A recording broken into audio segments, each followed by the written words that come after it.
હથિયારના જાહેરનામાનો ભંગ કરનાર એક વ્યક્તિને ઝડપી લેતી નીલમબાગ પોલીસની ટીમ. શહેરના નીલમબાગ પોલીસ સ્ટેશનનો સ્ટાફ તેમના પોસ્ટ વિસ્તારોમાં પેટ્રોલિંગમાં હતું તે વેળાએ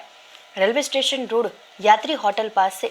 ઇરશાદ ઉર્ફે પિન્ટુ સરકાર સત્તારભાઈ શેખ પોતાનું મોટરસાયકલ લઈને આવી રહ્યો હોય જે શંકાસ્પદ જોવા મળતા તેને રોકી તેની તથા તેની ગાડીની ડીકીની તલાશી લેતા ડીકીની અંદરથી છરી જેવા તીક્ષ્ણ હથિયારો મળી આવતા વ્યક્તિને પકડી મેજિસ્ટ્રેટના જાહેરનામાનો ભંગ કરનાર વ્યક્તિ સામે નીલમબાગ પોલીસ સ્ટેશન ખાતે ગુનો નોંધી કાયદેસરની કાર્યવાહી હાથ ધરી હતી.